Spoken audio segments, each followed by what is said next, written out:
여러 방향으로도 안 움직이는 것을 오십견이라고 합니다. 예전에는 333이라고 했던 거를 요즘에는 111이라고 합니다. 어깨에 관절이 굳어 있는 게 예전보다 훨씬 더 빨리 회복되지 않고 있지 않나 라는 생각이 들고요.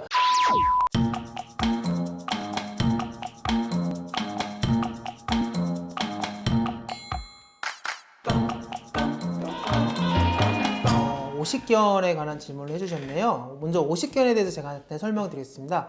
오십견은 우리가 흔히 알고 이제 일반인들이 얘기하는 질환이고요. 실제적으로 의학적으로는 동결견 아니면 유착성 관절낭염이라고 합니다.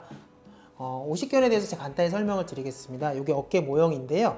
어깨라고 하는 것은 여기 보이는 견갑골과 여기 있는 쇄골 그리고 여기 있는 상완골 이 세 가지 뼈가 이루는 관절입니다. 오십견은 여기 있는 상완골과 여기 있는 견갑골 사이에 있는 이 관절에서 문제가 생기는 건데요. 우리가 아까 말씀드렸지만 유착성 관절낭염이라고 해서 원래는 이 상완골이 이렇게 움직여줘야 되는데 이게 탁 굳어버리는 겁니다. 그렇게 되니까 이게 옆으로도 안 움직이고 앞으로도 안 움직이고 뒤로도 안 움직이게 되는 거고요. 그래서 오십견은 특징이 어떤 방향, 굴곡, 외전, 내외전 여러 방향으로도 안 움직이는 것을 오십견이라고 합니다. 오십견은 일반적으로 많이 알려져 있기는 자연적으로 낫는 질환으로 알려 있습니다. 예전에는 333이라고 해서 3개월간의 강직기, 통증기, 3개월간의 강직기, 3개월간의 회복기를 거쳐서 자연적으로 낫는 질환이므로 치료를 할 필요가 없다라는 것이 일반적으로 많이 알려진 이야기였는데요. 하지만 요즘 들어서는 예전에는 333이라고 했던 거를 요즘에는 111이라고 합니다. 통증기가 1년, 강직기가 1년, 회복기가 1년이 걸려서 총 3년의 시간이 걸린다고 합니다. 그 이유에 대해서는 정확하게 밝혀지지는 않았는데요. 추론하건대 아무래도 현대인들이 스마트폰이나 TV, 운전등을 많이 하게 되면서 일자목이 많이 발생하게 되고 일자목은 라운드 숄더라고 하는 어깨의 틀어짐을 유발하게 됩니다.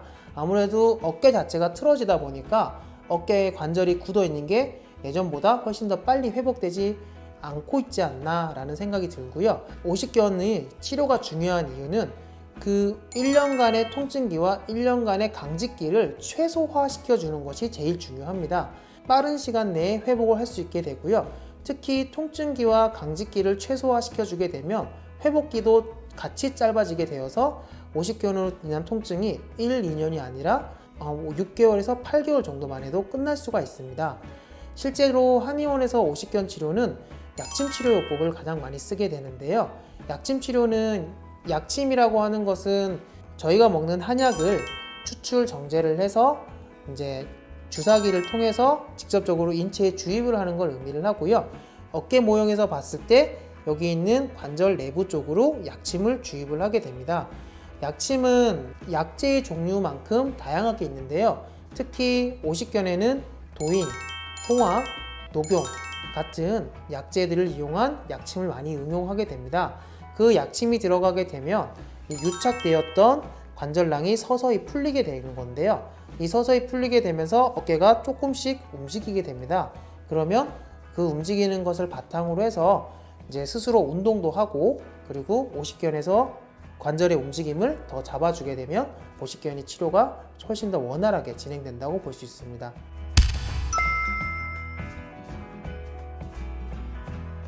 아직 정확히 밝혀진 건 없는데 많은 의사들이 추천하건대 어깨에 생기는 염증이 원인이 된다고 봅니다.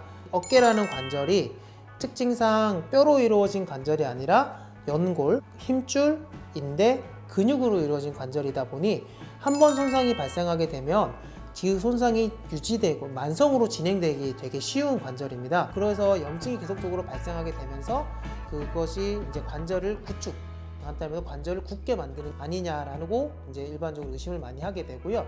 실제로 최근에 아산병원에서 발표를 한 것은 위암이라든지 위장에 문제가 있는 사람들이 오십견이 많이 있다라는 연구 결과도 나오고 있습니다. 이런 결과들을 바탕으로 봤을 때도 아직 오십견은 정확한 원인이 나타나지는 않고요. 하지만 오십견의 치료 같은 경우는 일반적으로 아까 말씀드렸듯이 이제 약침을 통해서 이제 관절낭을 풀어주는 치료를 제일 많이 하게 됩니다.